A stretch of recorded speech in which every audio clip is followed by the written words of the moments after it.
We're not against rap. We're not against rappers. But we are against those. Something big about to happen. I hear the beat tapping. We some fly rhyming felines rapping on the track. Better yet, grab a gat, cause we hot like doors closed, windows up, cause that's the way we like to ride. Windy City hitting. Check mic 1 2 1 2. We live, baby. Yo, what's up, Chicago? And welcome back to Speak Your Mind Radio, episode 658, season 20. I'm your hostess with the mostest, Queen Star, aka Ms. Hip Hop. And today, y'all, is a very special day. 30 years later, the Tupac Shakur murder case finally goes to trial. 30 years. Now let that sink in for a minute. 30 years after one of the most shocking deaths in hip-hop history, the murder of Tupac Shakur is finally being placed in front of a jury. Thank you, goodness. Thank you, God. And as we speak, the eyes of hip-hop, the media, and honestly, the entire world are on Las Vegas. The man facing the trial is 63-year-old Duane "Keffe" D. Davis, a former Southside Compton Crips leader who prosecutors say helped orchestrate the September 1996 shooting that took Tupac's life. And I want to make something very clear, y'all. Right out the gate, Davis has pleaded not guilty. He is not accused of actually pulling the trigger, okay? Prosecutors are arguing that he helped plan and organize the attack and provided the weapon used in the shooting. Under Nevada law, a person can potentially be held responsible for a murder, even if they weren't the person who physically fired the gun. And that distinction is going to be extremely important throughout this trial. Now let's take it back. Take it way back. September 7th, 1996. Tupac Shakur was in Las Vegas with Marin Suge Knights after attending the Mike Tyson fight at the MGM Grand. Earlier that night, Tupac and members of his group were involved in a physical confrontation inside the casino with Orlando Baby Lane Anderson. Anderson was Davis' nephew. So later that night, Tupac and Suge Knight were riding in the BMW when a white Cadillac pulled alongside them and at an intersection. So that's when the gunfire erupted and Tupac was struck multiple times while Suge Knight survived. Tupac was rushed to the hospital. 6 days later, on September 13th, 1996, Tupac Shakur died at just 25 years old. 25, y'all. And the question that has followed hip hop ever since is simple. Who killed Tupac Shakur? Now, for decades, there was no courtroom answer. There were theories, there were documentaries, there were books, there were interviews, there were accusations, and there were conspiracy theories. And there were plenty of people who believed they knew what happened that night, like I do. But nobody was actually standing on business, you know? There was no standing trial for Tupac's murder at the time until now. Now, Davis was arrested in 2023, nearly 27 years after Tupac's death. And prosecutors are building a major part of their case around something very unusual. Davis' own words. Davis participated in interviews over the years and co-wrote a 2019 memoir called Compton Street Legend. Now, in those accounts, prosecutors say that Davis described being inside a Cadillac involved in the shooting and described obtaining and providing the gun. The prosecution considers those statements incredibly important because, according to them, Davis was essentially describing his own involvement. Hello? But here's what this case gets complicated, okay? Now, Davis now says that those statements don't mean what prosecutors say they mean. His defense was argued that the memoir was created for entertainment and financial purposes, and that some of the statements were exaggerated or fictionalized. So we're going to have a fantastic time battling this trial in court, okay? Now, do you believe the words that Davis said years ago, or do you believe what he's saying now? And there's going to be one of the biggest questions for this jury. A Nevada judge has already ruled that Davis' 2008 police interview can be used at this trial. Now, the judge was previously allowed the 2019 memoir to be used as evidence too. So the prosecution isn't walking into this courtroom empty-handed and or blindsided. They're walking in with Davis' own statements. Now, here's another thing that makes this case so unusual. Now, most of the people who were allegedly inside the Cadillac that night are all dead. The 4 people authorities have identified as being inside the vehicle were Davis, his nephew Orlando Anderson, DeAndre Fricky Smith, and Terry Bubble Up Brown. Anderson died in 1998, and Brown and Smith are also deceased, which means Davis is essentially the only surviving person from that vehicle who was facing prosecution. And that creates another huge question. If Davis wasn't the shooter, who actually pulled the trigger?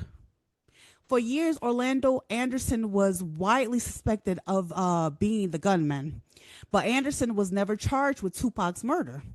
And there has also been other theories about, who may have fired those shots. Some accounts have pointed toward Deanne Smith instead. I don't know if he did or not, but even so, this trial produced a conviction that may still be unanswered questions about the actual trigger man. And that's important, y'all, because people sometimes hear the Tupac murder trial and assume that we're going to finally get every single answer out of this. We may, but we may not. The trial is specifically about Davis' alleged role in the murder. It's not necessarily going to answer every mysterious surrounding question around Tupac's death, but it'll answer some. And then there's the bigger hip hop context, okay? Because Tupac's murder didn't happen in, a blink of an eye. It felt that way, but it didn't. This was in 1996. Hip hop was dealing with one of the most intense periods of East Coast versus West Coast tension. Death Row Records, Bad Boy Records, Tupac, the Notorious B.I.G., Suge Knight, the media, the streets, the music industry. I mean, everybody had a freaking opinion. And just 6 months after Tupac was killed, the Notorious B.I.G., Christopher Wallace, was murdered in Los Angeles. 2 of the biggest stars hip hop had ever produced were certainly gone. And neither murder immediately resulted in a criminal conviction. That changed the culture forever. But I also think we had to be careful when talking about this case today, because there's a difference between what's has been alleged and what investigators believe and what has actually been proven in courts.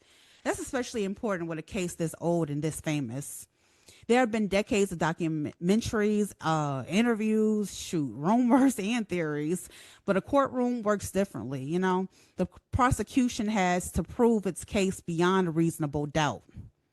And the defense gets the opportunity to challenge everything. Davis has pleaded not guilty, and that's where the legal process stands as of now. Today, the jury has been selected. It's supposed to be like 16 people made up of the jury, 6 men and I believe 10 women. Opening statements are expected Monday, August 17th. Prosecutors are reportedly preparing to call somewhere between 35 and 45 witnesses. That's a lot. And the trial could last roughly up to a month or potentially longer depending on how the proceedings develop. I think it's going to go a little bit longer because what in the entire world are we talking about? A 30-year-old trial and you talking about it's only going to take a month to resolve? I don't think so. No, it's too much to talk about. So just imagine, y'all, being in a jury setting in that courtroom, like being a fly on the wall. I mean, just think about what this means. You're about to hear testimony about a murder that happened 30 years ago. You're going to be hearing about Tupac. You're going to be hearing about Las Vegas. You're going to be hearing about that fight at the MGM Grand. You're going to hear about gang affiliations. You're going to hear Davis' own words. You're potentially going to hear from people who were connected to Tupac and people who were connected to Davis as well. And you're going to have to separate what you've heard for 30 years and from what can actually be proven in a courtroom. That's a huge responsibility. And for Tupac's family, this isn't entertainment at all. This isn't a documentary. This isn't another internet theory. This is about their son, their brother, their loved one, and a question that has followed them for 3 decades. Who was responsible for Tupac Shakur's death? For hip hop, though, I think there's another question. What does justice look like 30 years later? Because Tupac isn't coming back, just like Jesus ain't coming back. No verdict can change September 13th, 1996. No verdict can give us back the music he might have created, and no verdict can give us the movies he might have made. No verdict can tell us what Tupac at 35, 40, or 50 years old would have looked like. We can only imagine that through AI. But accountability is still important here, and that's why this trial matters. Not just because Tupac was famous, y'all, but because for decades his death became one of those cases that people simply accepted as another unsolved mystery. Now, for the first time, a jury is being asked to decide whether someone should be held criminally responsible. And that's a major moment. 30 years after Tupac's final night in Las Vegas, the story has moved from conspiracy theories and documentaries into actual courtroom. Now, we wait to see what the evidence says. We wait to hear the prosecution. We wait to hear the defense, and ultimately we wait for the jurors to decide what they believe happened, based not on rumors, y'all, not on social media, not on hip hop folklore, but on the evidence presented in courts. And that's the part I want everybody to remember. Davis is accused, he has pleaded not guilty, and he has not been convicted, okay? The trial is just beginning. So the question for the culture is this. After 30 years of theories, rumors, documentaries, and unanswered questions, do you believe this trial will finally give hip-hop the answers we've been waiting for? Or do you think that even after the verdict, some questions about Tupac's murder will remain unanswered? This is one of those moments where hip hop history and American history are meeting in the courtroom for the very first time. And after 30 years, we're finally getting to hear the case. Y'all, I'm so excited about this trial. I don't know what to do. I've been talking about Tupac for as long as I've had this podcast, okay? Like 7 years. And I believe that Tupac is my spirit guide, so it is my justly duty to report on this, you know? My question is, do you think justice is still justice 30 years later, or is there a point where too much time has just passed?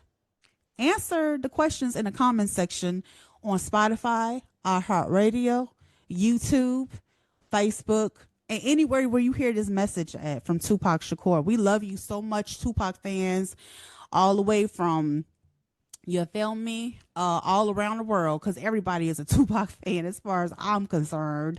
I love you guys so much, Chicago. Make sure you tune in to the next episode. Peace out and happy Friday.